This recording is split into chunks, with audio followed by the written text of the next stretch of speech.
You know that feeling, right? You've just wrapped up a weekend. Maybe it was packed tighter than a sardine can with social stuff, weddings, birthdays, big family All right. dinners. And by Sunday night, your social battery isn't just low, it feels completely annihilated. Like every last spark is just gone. Totally drained. Or maybe it's the other thing. You're surrounded by people, right, in Yeah. a buzzing crowd, but there's that quiet ache for like real connection, that feeling of truly belonging.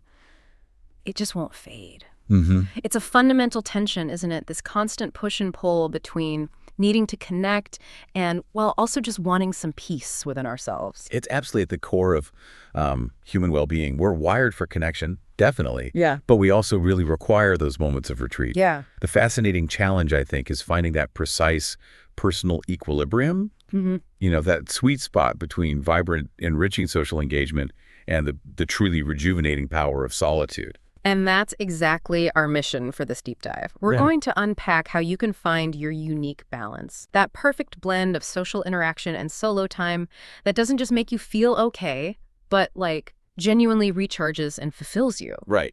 We've dug through, research and expert opinions on mental, physical, emotional well-being to bring you the core strategies for this, Mhm. because it's about building a life where both your connections and your inner peace can truly thrive. If we connect this to the bigger picture, it's really about moving beyond just surviving the demands on our time and energy and actually designing a life where we can flourish. Okay.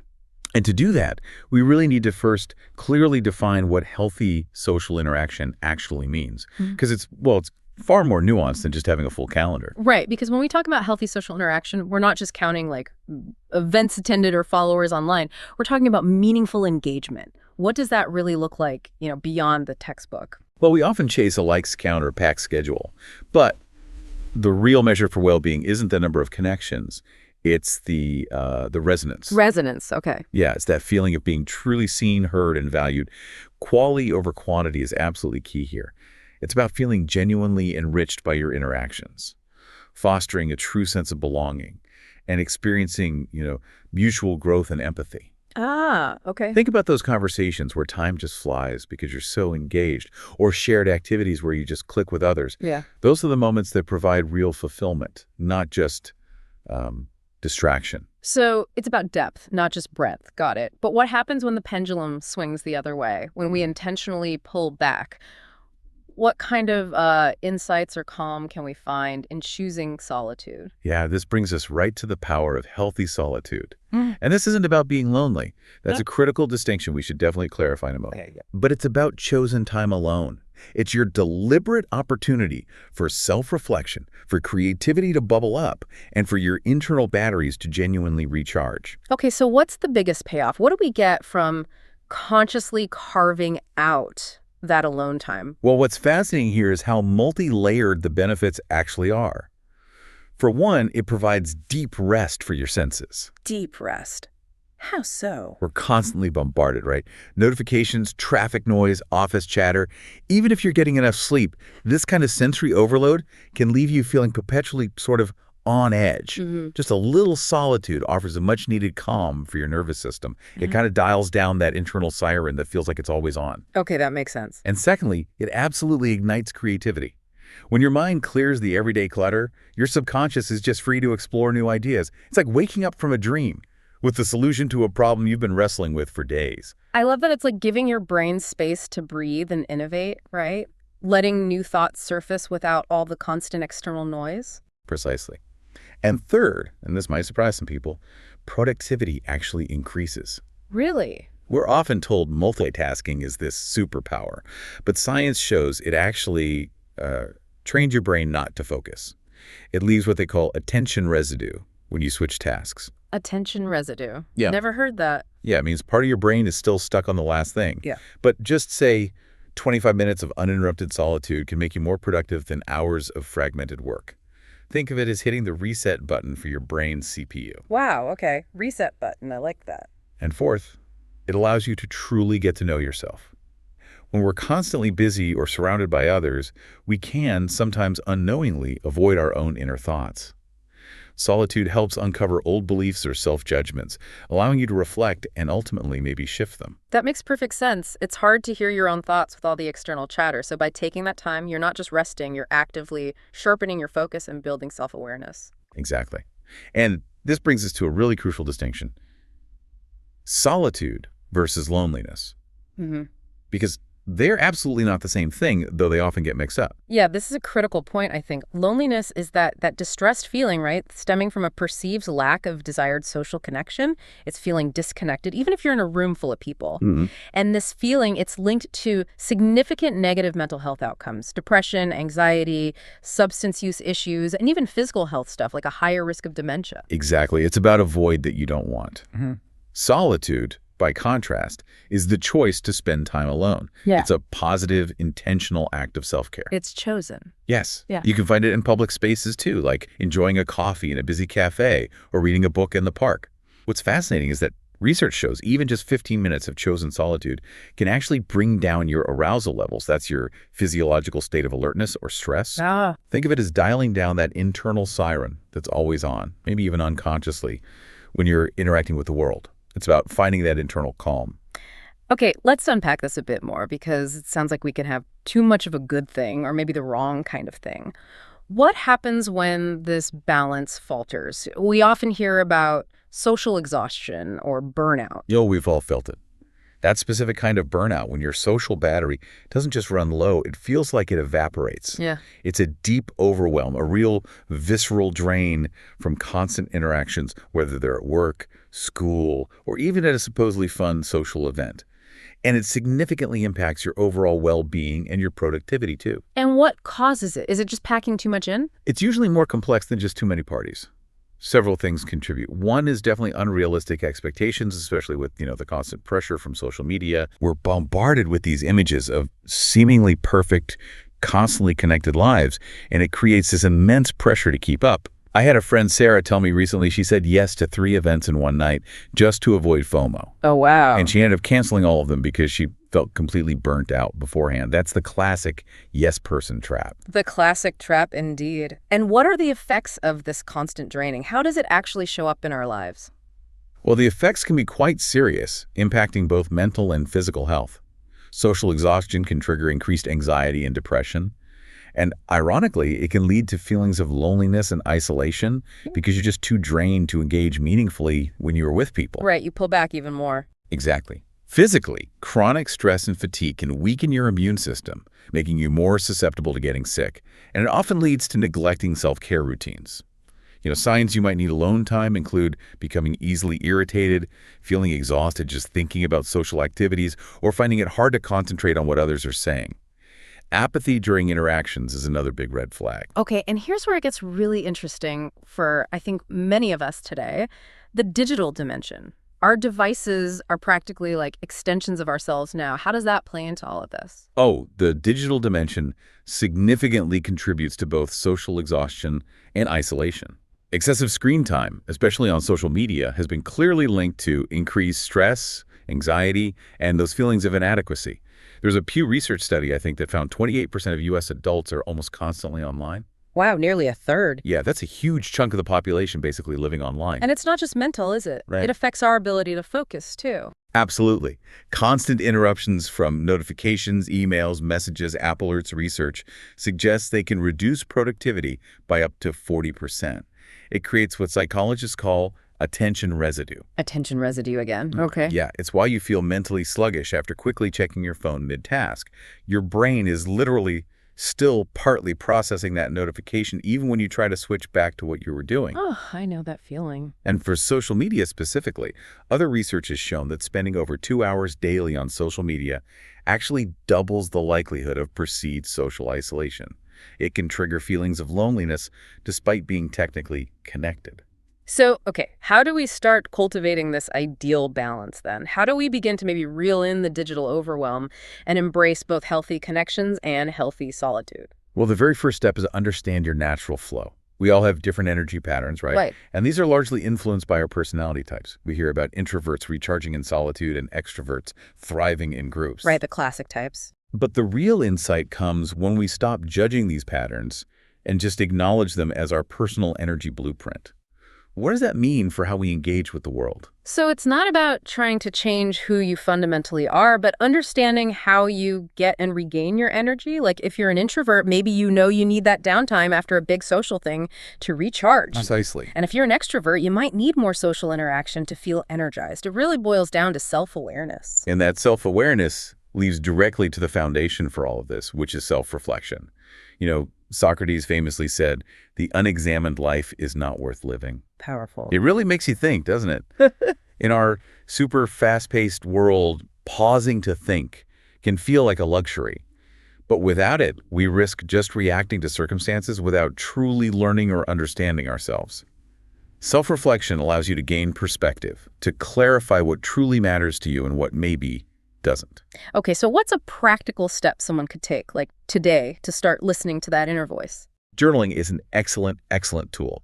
You could list highlights and lowlights of a period, maybe a week or a month, and then look for patterns. Patterns Like, do your highlights consistently involve certain people or types of activities? For the lowlights, you can ask, with it's within my control, what might I do differently next time? Another really powerful tool is guided self-assessments. You can rate yourself on different areas of your life, say mind, body, soul, work, play, love, maybe on a scale like no to 5 to +5, and jot down why you feel that way. Oh, interesting. The key is not to rush it. Just take your time. That sounds incredibly insightful. Okay, now let's talk about those healthy connections. Once you know yourself a bit better, how do you actually set boundaries so you don't get completely drained? Setting boundaries. It's crucial, not just for you, but for the health of your relationships too. First, you have to be honest with yourself about your needs. If you know you're an introvert who needs alone time after socializing, you have to acknowledge that first. Exactly. Journaling can help clarify this. Or even just talking to trusted friends who know your patterns. You can't communicate your limits if you don't really know what they are yourself. That makes so much sense. But, for many people, actually communicating those limits feels incredibly daunting. What's the biggest fear or challenge you see people face there, and how can they move past it? Yeah, the biggest fear is often rejection, or maybe hurting someone's feelings. People worry their friends will think they don't care about them. Right. But the second step is to proactively recognize unhealthy dynamics before they blow up. Don't wait for a major issue. If you feel a friendship is consistently one-sided or certain interactions always leave you feeling overwhelmed or unheard, it's time to address it somehow. Proactively, right? Maybe you limit how often you hang out, or you adjust what you're willing to share or commit to. And then comes the challenging but vital third step: communicating with clarity. Express your limits lovingly, but also transparently. Remember, your boundaries are about your needs, and setting them is really an act of self-acceptance and self-love. Friends who truly value the relationship will respect this. They might initially be disappointed, maybe, but healthy friendships can absolutely withstand these honest conversations. That's a win-win, really. It lets you be your best self, and it gives them permission to be transparent, too. So maybe no more feeling guilty for ditching that third social event on a Saturday. Hopefully. What a relief, right? Totally. Now, on the flip side, how do we make our solitude count? How do we make sure that time alone is truly beneficial and not just, boredom or feeling isolated? Yeah, great question. A good starting point is don't overthink it. The duration, frequency, location, none of that matters as much as just doing it. Even small moments count. You don't need to block out an entire day for a silent retreat, Okay. It could be just a few minutes in the morning or a quiet drive home instead of putting the radio on. Second, eliminate distractions. This sounds incredibly simple, almost obvious, right? But the sheer discipline of actually turning off devices, not just silencing them, can create a profound shift. It forces your brain to truly disengage from those constant external demands. Try just sitting in silence for 5 minutes or taking a walk without headphones. Just silence. Yeah, our minds are constantly overstimulated. Giving them a genuine break, even from reading or listening to music sometimes, allows for deeper rest and self-reflection. And what should we actually do with that time then? How do we engage mindfully, as you said? Right. Use solitude for mindful activities. This could be exploring a new interest, maybe watching that documentary you bookmarked, or finally trying that hobby kit you bought. Okay. Engage with nature. We know spending time outdoors has huge mental and physical benefits. Creative pursuits like just doodling or maybe some free-form writing without any judgment are excellent for spurring imagination. Yeah. Meditation or exercise are also powerful ways to use this time for self-care and growth. It's interesting, people often shy away from doing fun things alone because they worry about judgment, but it can actually be incredibly liberating. That's a powerful point. It's not just about what you don't do like scrolling, but what you do actively. And speaking of not doing, let's circle back to that digital dimension. How do we build specific digital boundaries to reclaim our time and focus? Okay, building digital boundaries, it's definitely a process, step by step. First, maybe audit your digital life. Use those screen time trackers on your phone. See exactly where your time is going. Which apps are the biggest black holes for your focus? That alone could be a real eye-opener. Yeah, sometimes scary. Right. Second, set clear intentions. Decide consciously what role you want technology to play. Maybe it's limiting social media to 30 minutes a day or only checking emails twice daily, or maybe not using your phone for the first hour after waking up. Be specific and intentional. I've tried the Pomodoro technique myself, and it's actually a game changer for staying on task sometimes. Yes, exactly. Prioritize focus with time blocking techniques like Pomodoro, 25 minutes focused work, 5-minute break. It structures your day and helps prevent that mindless scrolling drift. Also, create physical boundaries. Physical ones, like what? Designate tech-free zones in your home, maybe the bedroom or the dining table. Keep your phone physically out of arm's reach when you're trying to focus on work or a conversation. Establish a digital curfew, like stopping all device use an hour or two before bed. We know the blue light disrupts sleep. That's smart, using the tools of distraction for focus. Absolutely. It sounds paradoxical, but use technology to your advantage. There are apps like Freedom that can block distracting websites for set periods. Forest encourages focus by growing a virtual tree if you stay off your phone. Headspace or Calm offer guided meditations. These tools can help automate your boundaries and practice mindful digital use. Before you instinctively pick up your phone, just pause and ask yourself, is this truly the best use of my time right now? Set daily intentions for how you want to use technology. Maybe even schedule regular digital detox days to completely unplug. A full unplug. Wow. And finally, remember to set boundaries with others too. Communicate your work hours clearly to colleagues. Turn off work notifications after hours. Explain to friends and family gently that you're setting these boundaries for your mental wellness. They might even be inspired.